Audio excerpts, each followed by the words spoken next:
Autorité, la puissance, l'élévation, la domination, la vérité, le chemin, la vie. Pour annoncer notre Seigneur Jésus-Christ. Il n'y a qu'une seule vérité qui est dans ce monde. Une seule vérité qui peut te conduire au ciel. Il n'y a pas Dieu, il n'y a pas toi. Et la personne par qui tu peux avoir la vie éternelle, c'est Jésus-Christ. En dehors de Jésus-Christ, tout le reste, si tu ne crois pas en Jésus-Christ, il n'y a pas la vie pour toi. C'est pourquoi ce soir nous sommes là. Question et réponse. Et dénoncer tous les faux systèmes qui assistent. Vas-y, les choses qui sont contraires à la Bible. Parce que la Bible dit qu'il viendra un temps où les hommes vont abandonner la sainte doctrine. Et c'est donner une foule de docteurs pour enseigner des choses qui sont contraires à la Bible. Aujourd'hui, le Seigneur nous a fait grâce de découvrir la vérité. Et nous venons ici pour étaler cette vérité-là. Parce que la Bible dit, si tu aimes quelqu'un, il faut dire la vérité à la personne. Si tu vois ton frère, il marche, il s'est tombé dans tout. Si tu le vois, il doit dire la vérité. Là où tu es là, ce n'est pas bon. C'est la raison pour laquelle nous sommes ici.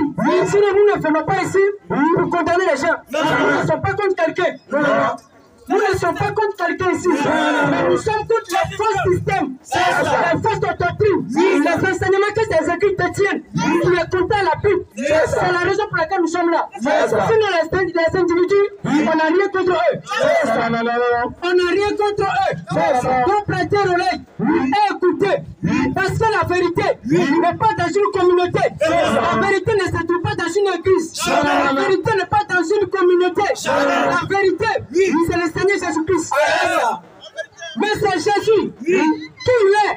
Parce qu'il a prêché. Quelle la doctrine, c'est l'enseignement qu'il a légué à ses apôtres. Est-ce que ce que les apôtres ont tout prêché? Est-ce que c'est ce qu'il a vu de nos jours? Ce que les apôtres ont enseigné, est-ce que c'est ce qu'il a vu de nos jours? Parce que les apôtres disent que comme les temps changent, la parole de Dieu doit changer. Comment vous rappelez que la parole de Dieu, elle est expressionniste.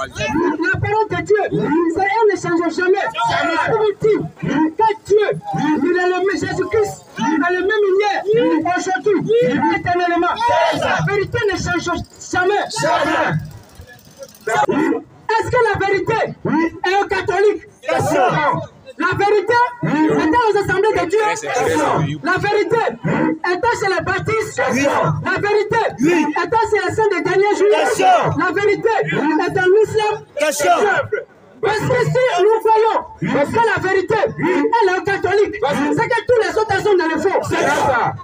Si la vérité, elle est aux assemblées de Dieu, c'est que tous les autres sont dans le faux. Si la vérité, elle est sur les saints des derniers jours, les témoins de Jéhovah, les christianistes célestes, tous les restes là, ils sont dans le faux. Et si la vérité, c'est tout dans l'islam, tous les chrétiens sont dans le faux. Où se trouve la vérité? Question. Où est la vérité du Seigneur? Question. Les catholiques ne sont pas dans la vérité. Jamais. Si comme étaient catholiques, ils sont scellés. Si comme étaient christianistes célestes, baptistes, son sang est scellé. Détaillé. Fait sortir les faux systèmes qui se font à l'église catholique. Remarquez une chose. À l'église catholique, on enseigne la Sainte Trinité. Et la Sainte Trinité, c'est quoi? C'est-à-dire que les prêtres catholiques, ils sortent de l'ICAO, de l'université catholique. Le prêtre, il a un couteau en main. Et il découpe Dieu en trois morceaux. Dieu le Père, un vieillard avec sa main blanche. Et il découpe Dieu le Fils. Et un petit Américain, un Romain. Et il découpe Dieu le Saint-Esprit. Dieu le Père, Dieu le Fils et Dieu le Saint-Esprit. Ce sont ces trois qui forment un seul Dieu. Ces deux qui sont formés. Il y a combien de têtes? Il y a combien de pieds? Il y a combien de bras? À part la Trinité, la Trinité n'existe pas dans les Écritures. Les Juifs ne confessent jamais la Trinité. Les chrétiens confessent un seul Dieu. Et la Bible enseigne la Trinité de Jésus-Christ. Il y a un seul Dieu qui fait du frère, qui s'est de sa gloire. Parce qu'il a promis de venir habiter avec son peuple. Mais il a fait dévorant. Il va habiter son propre coma. Il a promis de venir sauver son peuple. Il a fait dévorant. Il va venir le faire comment? Question. Dieu s'est humilié de sa gloire. Et il prend un corps. Un Dieu d'humilité. Et il prend un corps. Et il vient au milieu des humains. Le corps de Dieu. Le fils de Dieu. Et quand on dit fils de Dieu, ça ne veut pas dire que tu allais coucher à Marie. Elle a eu un enfant. Non. Fils de Dieu, c'est quoi? Fils de Dieu, ça veut dire quoi? Question. Fils de Dieu, ça signifie quoi? Fils de Dieu, c'est lorsque Dieu prend un corps et vient au milieu des gens. C'est lorsque Dieu prend un corps pour l'appeler fils. Question-réponse. Et c'est Dieu. Il est de quelle nature? Il est saint de nature. Saint-Esprit. Quel est son nom? C'est Jésus-Christ. Et Dieu tout-puissant. Les chemins de l'Ancien Testament, c'est lui le Jésus-Christ, le Nouveau Testament. Vas-y. Tu crois pas à ça? Ton enfer est clair. Le chemin de l'Ancien Testament, c'est lui le Jésus-Christ. Quand tu demandes à un catholique, quel est le nom du Père? Il dit le Père s'appelle Dieu. Tu es un païen. Dieu ne s'appelle pas Dieu. Il est Dieu parce qu'il est adoré. Quand vous êtes Dieu, signifie sujet d'adoration. Tu ne crois pas que Jésus-Christ est Dieu.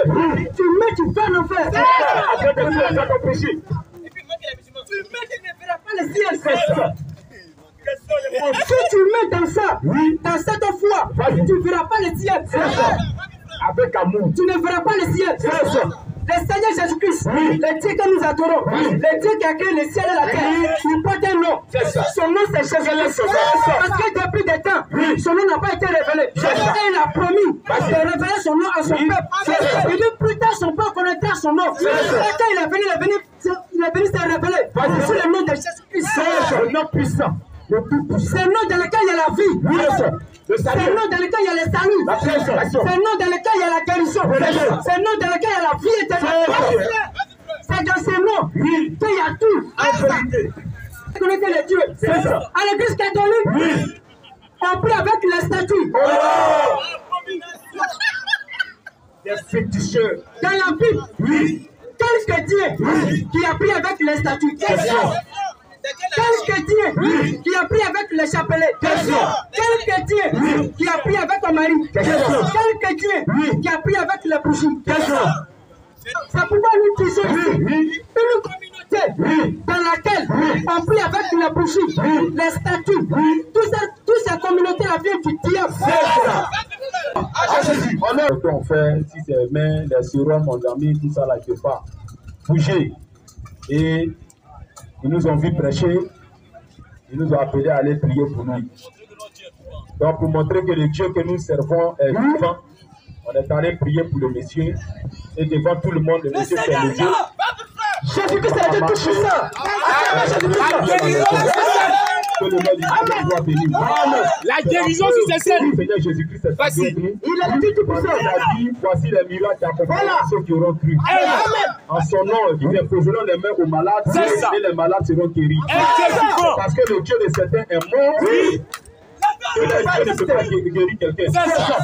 Le Dieu que nous avons est vivant. Alors ce monsieur est rentré à la maison, guéri, et sa femme, ses enfants sont très contents. Et je crois qu'ils seront contents au Seigneur Jésus-Christ. C'est ça le Seigneur Jésus-Christ. S'il y a une question, s'il a lu ça, on va prendre une question. Question réponse. Vas-y frère. Question réponse publique.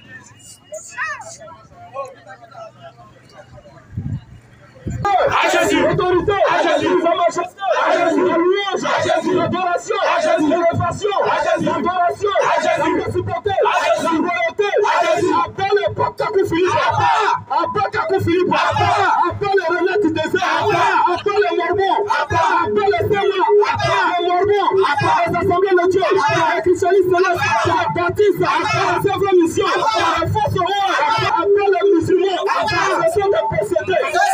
Cette religion qui enseigne Jésus-Christ n'est pas Dieu. Ce sont des religions venues de l'enfer. Jésus-Christ est le Dieu tout-puissant, le Dieu d'Abraham, le Dieu d'Isaac, le Dieu de Jacob. C'est lui qui est Jésus-Christ. Celui qui ne croit pas à ça, il met vers l'enfer. Avec le fort Force Oil. Un homme qui s'appelle, un homme qui est de l'équipe Force Oil. Il est déjà maudit. Parce que Force Oil, en anglais, fort signifie 4. Oil, ça veut dire 4 fondements. Force Oil, qui signifie 4 fondements. L'église d'Israël Jésus-Christ n'est pas parti sur 4 fondements. La Bible dit, Éphésiens 2, verset 20, vous avez été édifiés sur les fondements des apôtres. Jésus-Christ lui-même étant la pierre. Alors tous ceux qui sont en force, vous êtes possédés. Vous êtes dans ça, vous êtes dans l'enfer. Un témoin de chauffard, sa carte mémoire informatée. Jusqu'au 21e siècle, toi tu as toujours témoin de chauffard. C'est-à-dire que c'est aussi simple que ça. Il faut plier tes bagages, tu vas retourner au temps d'Abraham. Aujourd'hui là, acte 1, nous les chrétiens, nous sommes les témoins de Jésus-Christ. Nous ne sommes pas témoins de chauffard. Un témoin de chauffard, il met, il fait l'enfer. Parce que son père c'est Satan. Un christianisme céleste, c'est un féticheur. Chez lui là-bas, il ne porte pas chaussures. Ça c'est grave ça. Un père de famille, c'est qui ses enfants comptent. C'est lui qui se promène dans grand Abidjan sans chaussures. Et tu le vois, il a cabri en main. Il attache cabri, il marche avec cabri. Cabri à sabot, lui il est sans chaussures. Quand ils marchent sur le goudron, ils arrivent sur le goudron, à midi chaud, où le soleil au zénith. Le goudron est bien chauffé, tu vois le papa qui a arrêté avec son cabri, et lui dit Nawayou. Le plein christianisme céleste, il met fort en fait. Tous ceux qui ne mangent pas la viande de porc, vraiment, Dieu ne vous a jamais aimé. Viande de porc qui est tout comme ça là. C'est ça quoi tu ne manges pas. Dieu est bon. Il y a 2 groupes qui ne mangent pas.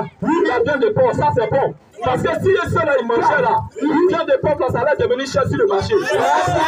À quoi aujourd'hui, viande de porc là, comme elle ne mange pas, c'est moins cher. C'est ça. Ce sont les christianistes célestes et les musulmans. C'est ça. Merci qu'ils ne mangent pas, ils sont trop nombreux. Trop nombreux. Si ceux-là ils mangent viande de porc, ça sera trop cher sur le marché. Le Seigneur a fait grâce. Comme il nous aime là, il a mis un esprit d'agrément sur les cieux. Et ils suivent seulement comme des moutons. Ils suivent des forces d'autrui comme des moutons. Des zombies. Et ils suivent seulement. C'est écrit où on ne doit pas manger viande de porc. Je vais vous montrer les versets où c'est écrit qu'on doit manger viande de porc. La Bible dit qu'on doit manger tout. La Bible est claire. Manger de tout ce qui se fait au marché. Un homme qui ne mange pas viande de porc, il est possédé. Si tu ne manges pas viande de porc, il faut dire que vraiment ça ne va pas être ton ventre. On peut te comprendre. Si tu dis que c'est Dieu qui dit que tu n'as plus mangé, c'est que toi-même tu es plus maudit que Satan. Satan ne mangeait pas porc. Question, on va prendre la question. Question, frère. Honneur, autorité, sa majesté, sa louange, l'adoration, Maranatha, vive la vérité, vive la vérité, vive la vérité, en vérité, toutes les femmes qui portent pantalon, une femme qui porte pantalon, elle est sous la malédiction, elle met avec son pantalon, elle fait l'enfer, une femme qui porte mini-jupe, qui prend votre essai, son caleçon est dessiné, qui porte un collant, elle est maudite à jamais, elle fait l'enfer, une femme normale ne met pas sa pied de cette manière, ce sont des femmes possédées, des femmes venues de l'enfer, des femmes qui sont quittées à l'enfer, elles sont venues sur la terre. Remarquez très bien, il y a deux liés. C'est pourquoi les frères disaient ici, aller au ciel, c'est une histoire de prédestination. C'est une histoire de prédestination. Si tu n'es pas prédestiné à aller au ciel, tu fais l'enfer. Si tu vois une femme qui est morte en pantalon, si tu as ta maman ou bien ta grand-sœur qui est morte, et dans sa vie, pendant qu'elle était si elle portait pantalon, il faut te dire qu'elle te remet la tête Judas Iscariote. Elle a l'enfer, elle n'est pas sauvée. Donc toutes les femmes qui portent pantalon, ce sont des femmes vraiment possédées des démons. C'est des mauvais esprits. C'est comme une femme normale qui porte collant. Comme tu regardes bien, ton caleçon est dessiné. Tu te mis très bien. Tu as bien vu dans le miroir, c'est dessiné. Et tu dis, vraiment, ça va, je vais les tuer aujourd'hui. Il va sortir. Ils sont sorciers comme ça. Des femmes possédées comme ça. Des femmes venues de l'enfer. Une femme qui se coupe les cheveux. Une femme qui se coupe les cheveux. Une femme qui coupe ses cheveux. Une femme qui se peint. Elle est possédée. Une femme n'a pas le droit de se couper les cheveux. En vérité, toute une église de laquelle on enseigne que le voix de la femme, c'est foulard. Mojibo. Ils sont à part les Mojibo. À part les Mojibo. À part les foulards. Toutes les femmes qui attachent Mojibo, elles sont attachées Mojibo jusqu'à la chevelure de devant là, tout est arraché. Elles enlèvent les foulards. Quand tu regardes devant là, on a des femmes qui font tachi. Elles font karaté. Elles enlèvent les cheveux. Les foulards comme ça, on dit qu'ils dégagent là. Vraiment, ça tu ne peux pas. Une femme qui porte un foulard, et puis elle pense que c'est ça qui est son voile. Elle met avec ses femmes. Le voile de la femme. Qu'est-ce que c'est? Venez nous poser une question. On va vous répondre. Question, réponse. Faut le micro là. Première question. Allô. Dans les dits, on dit que il n'est pas de Dieu. Que Dieu a un nom, son nom est Jésus. Donc, moi, il me reste à voir. L'Ancien Testament représentait quoi? Parce que le Dieu qui parlait à Abraham, le Dieu qui parlait à Isaac, le Dieu qui parlait à Moïse, il représentait quoi? Son nom était quoi? On l'appelait comment? Parce qu'il a dit Dieu, il s'appelle Jésus. Or, dans l'Ancien Testament, on l'appelait Dieu de Moïse, Dieu d'Isaac, Dieu d'Abraham. Parce qu'à ce moment, il n'avait pas de nom. Jésus est venu pour accomplir la mission que les prophètes ont commencé et ne pas terminer. Oui, la question.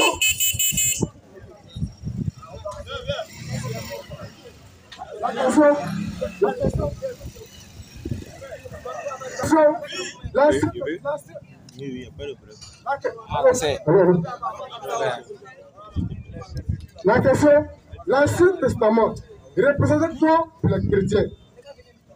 Comment Dieu parlait à ses prophètes? Par quel nom? Parce que dans l'Ancien Testament, on ne connaissait pas Jésus. Jésus était annoncé par les prophètes comme Esaïe, comme Noé. La première fois que Dieu a entendu le monde, c'était dans le temps de Noé. Où Dieu a supprimé la terre parce que l'homme était méchant. La question, frère. La question, l'Ancien Testament représente quoi pour les chrétiens? La question. Frère, je prends Esaïe 34, 16. Esaïe 34, 16. Verset 16. Verset 16. Consultez. Frère, écoute très bien.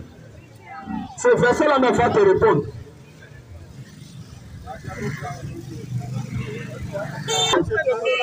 Frère, allons-y. Esaïe 34, verset 16. Consultez le livre de l'Éternel. Consultez le livre de l'Éternel. Le livre au singulier. Un seul livre. Consultez le livre de l'Éternel. Élisée. Attention. On dit le livre. On dit le livre. Et on dit le livre de l'Éternel. Et on dit aucun d'eux. Le livre au singulier. Et on vient là, on dit aucun d'eux ne fera défaut. Tu vois, on dit ni l'autre ne manqueront. C'est-à-dire l'Ancien Testament et le Nouveau Testament ne manqueront. Car sa bouche l'a ordonné. Car sa bouche l'a ordonné. C'est son esprit. C'est son esprit. Il a rassemblé. C'est son esprit qui a rassemblé ça à un seul livre. L'Ancien Testament et le Nouveau Testament. C'est ça qui fait la Bible. Tu vois pas? Et nous, les chrétiens, nous croyons à la Bible de l'Ancien jusqu'au Nouveau Testament. On croit à ça. Maintenant, toi, quel est le nom de Dieu que toi tu veux dire? Parce que nous, on a dit le nom de Dieu là. C'est Jésus-Christ. Comment est son nom?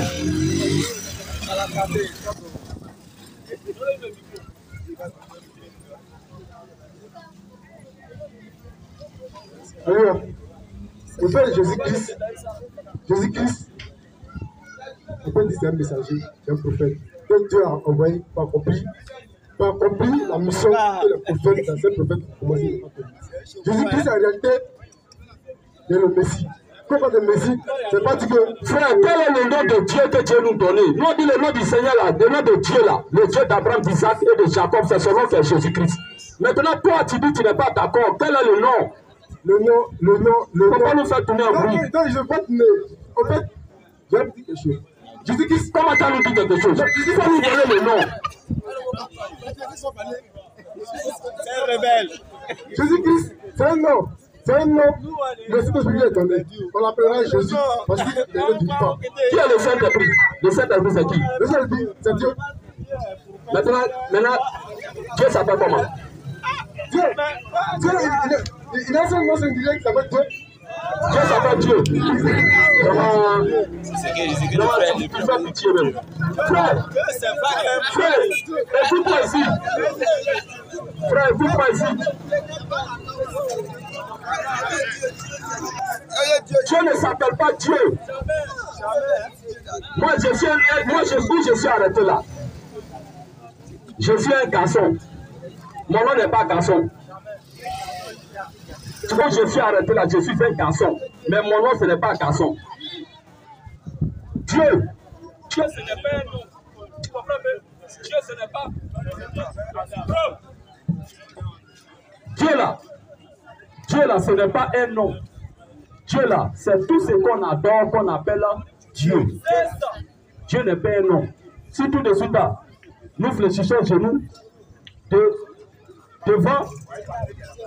devant un panier qui est là, panier là devient non Dieu.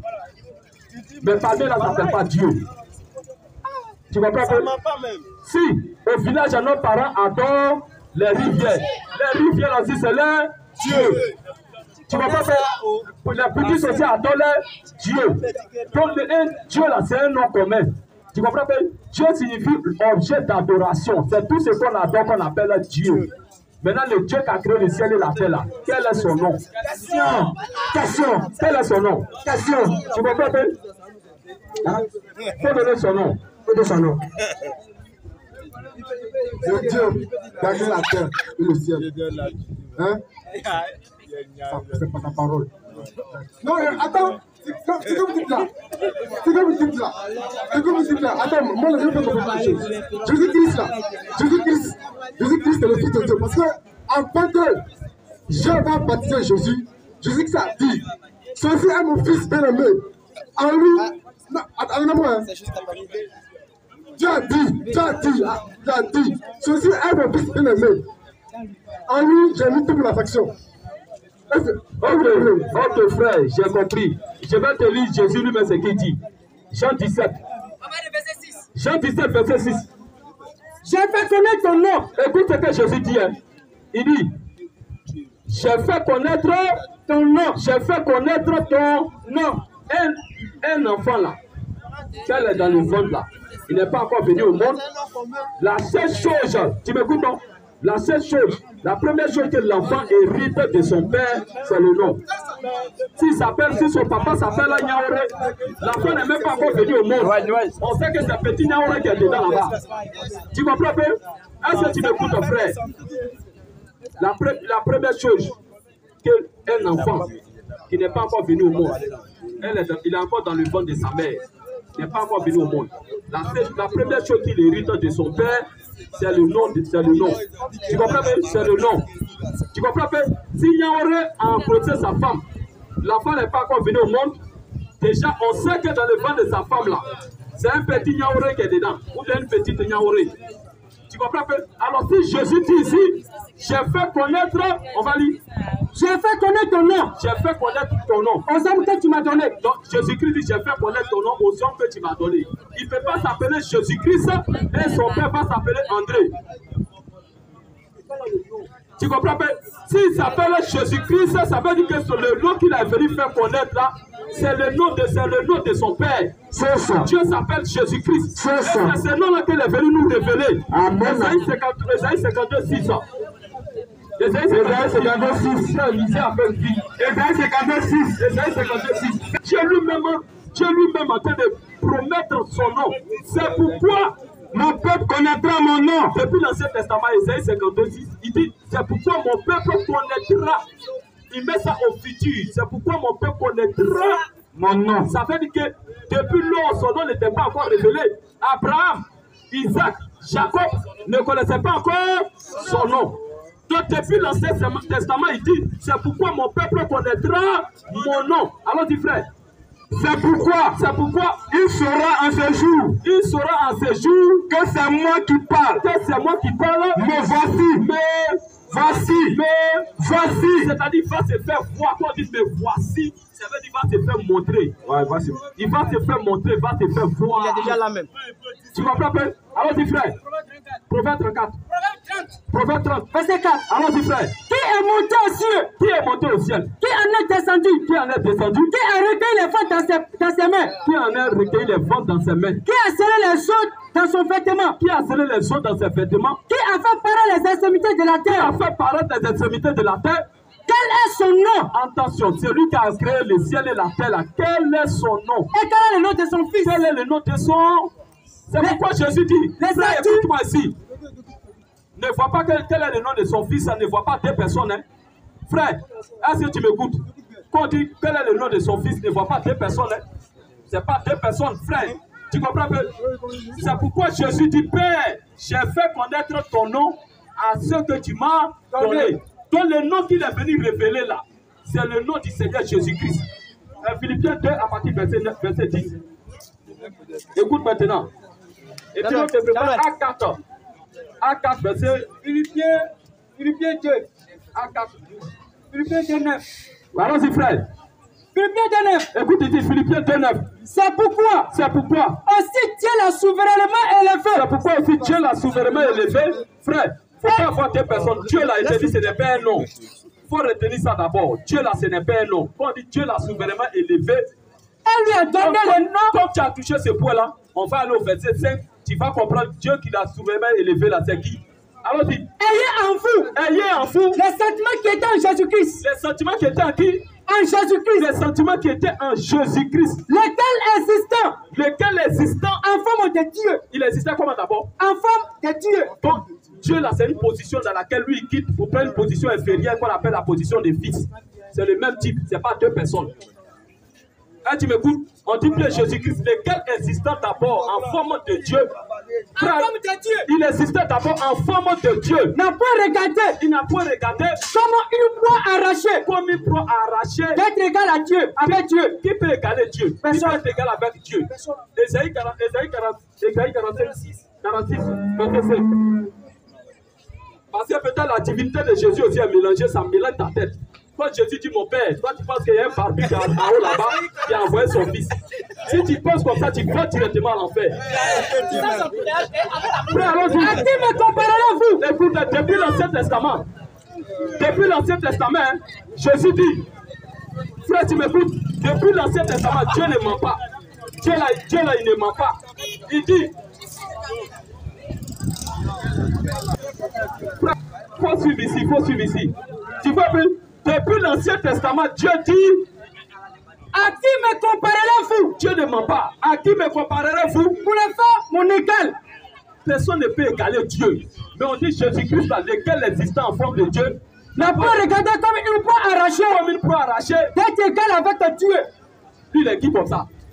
Mais, est-ce que lui là, c'est qui? C'est quel homme ça? Dieu dit, personne ne peut l'égaler. Et Jésus dit, le texte dit que Jésus il est égal à Dieu. Dieu ne ment pas, Dieu ne se contredit pas. C'est le même type qui quitte la position de Dieu, parce que Dieu là, c'est une position. Ce n'est pas deux personnes, c'est une position. La position de Dieu là, il quitte cette position là, il prend une position inférieure, qui est la position de fils. Je prends un exemple sur toi-même. Tu as des enfants à la maison. Toi, tu es allé au travail, tu reviens à la maison, tous les enfants sont allés à l'école. Il n'y a personne pour envoyer, alors que tu as besoin de rasoirs. Tu comprends que tu as besoin de rasoirs pour raser un peu là-bas. Tu viens, les enfants ne sont pas là. Tu comprends, mes frères? Tu m'écoutes, non? Il n'y a personne pour envoyer. Alors que d'habitude, ce sont les enfants que tu envoies à la boutique pour acheter la rasoir. Comme il n'y a personne pour envoyer, toi-même là, tu descends, tu t'en vas à la boutique. Donc, en un mot, la position que tu occupes à la boutique là est inférieure à la position que tu avais quand tu étais à la maison. À la maison, tu étais père. Quand tu arrives à la boutique, tu as pris la position de fils. Tu vois un peu, non? Tu es dans la position d'envoyer. Tu es le même type qui t'a envoyé toi-même. Tu t'envoies toi-même. C'est ce que Dieu a fait. Il n'y avait personne qui pouvait sauver l'humanité. Il n'y avait personne qui pouvait sauver. Aucun être humain ne peut sauver un autre. Il n'y en a pas. Donc c'est Dieu seul qui sauve. Donc Dieu est esprit. Dieu est un esprit là. Et un esprit ne peut rien faire. Il ne peut pas venir sauver l'homme comme ça. Or, le plan de la rédemption, c'est qu'il y a comme le sacrifice du sang. Parce que dans le jardin d'Éden, lorsqu'Adam et Ève ont péché, Dieu n'est pas allé quelque part. Dieu a tué un animal. Tu vois un peu, il a tué un animal et il a pris la peau de l'animal là pour les habiller et les chasser du jardin d'Éden. Donc Dieu, pour que les péchés soient pardonnés, il dit sans infusion de sang, il n'y a pas de pardon des péchés. Donc pour pardonner nos péchés, Dieu s'est dépouillé de cette gloire-là. Dans sa gloire esprit, dans sa gloire, personne ne peut le voir et vivre. C'est ça le texte dit ici qu'il s'est diminué à notre frère. Ayez les sentiments. Ayez les sentiments. Ayez les sentiments. Qui étaient en Jésus-Christ. Les sentiments qui étaient en Jésus-Christ. Lesquels existants. Lesquels existants. En forme de Dieu. Donc c'est lui était Dieu d'abord. Il faut retenir ça d'abord. Au départ, c'est lui Dieu. Alors dit frère. Lesquels existants en forme de Dieu. Lesquels existants en forme de Dieu. N'a pas regardé comme une poire arrachée. N'a pas regardé comme une poire arrachée. D'être égal avec Dieu. D'être égal avec Dieu. Mais c'est depuis lui-même. La Bible dit qu'il s'est dépouillé lui-même. Moïse. Personne ne peut me voir dans ma position. Dans ma position esprit là. Et vivre. Personne ne peut faire ça. Donc c'est ça là. Il s'est dépouillé de cette gloire là. De cette puissance là. Il s'est dépouillé de ça. Mais c'est depuis lui-même. Il s'est dépouillé lui-même. En prenant une forme. C'est pas quelqu'un qui l'a dépouillé, mais il s'est dépouillé lui-même en prenant une forme de serviteur. Une forme de serviteur. En devenant semblable aux hommes. Quand on dit semblable, c'est une forme comparative. C'est-à-dire qu'il n'était pas la chose, il est devenu la chose. Tu comprends que c'est pourquoi c'est ça, c'est ce mystère-là qui tue les musulmans. Tu comprends que frère? C'est ce petit mystère-là que Dieu a fait et ça conduit tous les musulmans à l'enfer. C'est ça qui les envoie à l'enfer. Et il dit Dieu n'est pas un homme. Est-ce que nous les chrétiens on a une fois dit que Dieu est homme? Dieu est homme. On n'a jamais dit ça, Dieu est homme. Quand on dit Dieu n'est pas un homme, Dieu n'est pas un homme, le verbe être est un verbe d'état qui met en essence la nature de la personne. Moi je dis je suis un homme, c'est ma nature. Je suis, le verbe être, on nous enseigne à l'école. Le verbe être met en essence la nature de la personne. C'est un verbe d'état. Mais on dit Dieu peut devenir homme. Mais il n'est pas un homme. Si tout de suite là, je te dis, je suis devenu homme. La question que tu vas me poser, tu étais quoi avant de devenir homme? Donc si il a pris une forme de serviteur, donc ça veut dire qu'en réalité, il n'était pas serviteur, il était servi. Et il a pris une forme de serviteur. Alors mon frère, en devenant semblable aux hommes, tu vois, il est devenu semblable aux hommes. Et ayant paru contre un simple homme. Il a apparu comme un simple homme. Donc en réalité, ce n'était pas un homme. Tu comprends pas? En réalité, il n'est pas un homme. Tu m'écoutes, non? Donc c'est le même type là qui s'est déplacé de sa position, qui a pris la position de fils. Alors dis frère, En devenant semblable aux hommes. il est devenu semblable aux hommes. Et ayant paru comme un simple homme. Il a apparu comme un simple homme. Il s'est humilié. La Bible dit qu'il s'est humilié. Lui-même. Il s'est humilié lui-même. Se rendant obéissant. Il s'est rendu obéissant. Jusqu'à la mort. Tu vois, il s'est humilié lui-même, il s'est fait petit. Tu comprends pas? Dans cette position, il était venu pour jouer un rôle, pour nous sauver. Donc là, les gens pouvaient les gifler, les gens pouvaient les frapper. Mais c'était Dieu qui était là. Alors, dit frère, Jusqu'à la mort. jusqu'à la mort, Même jusqu'à la mort de la croix. jusqu'à même la mort de la croix. C'est pourquoi Tu vois, c'est pourquoi, Dieu l'a souverainement élevé. c'est ici là, il te trompe. C'est pourquoi Dieu l'a souverainement élevé. Attention, c'est la position. Est-ce que tu m'écoutes, mon frère? Il y a deux positions ici. Il y a la position de Dieu et il y a la position de Fils. C'est le même type. Tu comprends que saisis, tu vas comprendre. Si tu me saisis, tu vas comprendre. Nous les chrétiens là, quand Jésus dit mon Père, on n'est même pas pressé.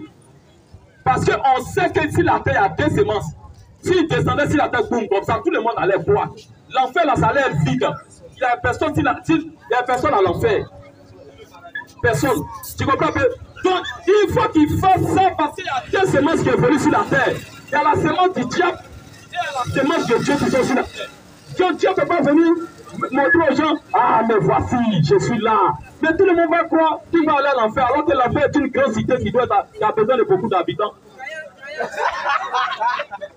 Tu vois, les gens doivent aller là-bas. Mais si tu lui descends, tu fous vêtements comme ça, tout le monde allait croire. Donc quand il descend là, lui-même il passe par les entrailles d'une femme. Il prend un corps et il est dans la position de fils. Dans cette position, il vient jouer un rôle. C'est pour nous sauver à la croix. Les Juifs là, jusqu'à aujourd'hui, ne croient pas que Jésus est le Messie. Ils ne croient même pas. Mais bientôt, ils vont reconnaître ça. Il va se retourner à eux. Jusqu'à aujourd'hui, ils attendent le Messie. Alors que c'est le Messie là qui est parti dans les vents de Marie qui s'est formé un corps. Et il a marché sur la terre de Jérusalem. Et quand il vient, il dit, mon père, quand il te regarde, il dit, toi là, lui là, il n'est pas né pour aller au ciel.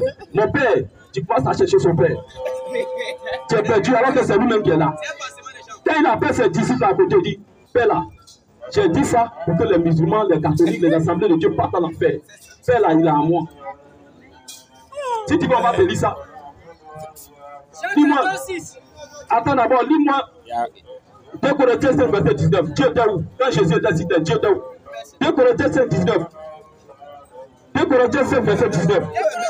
Oui, allons-y, frère. Et puis, nous cache. 2 Corinthiens 5, verset 19. Car Dieu était en Christ. Attention, car Dieu était en Christ.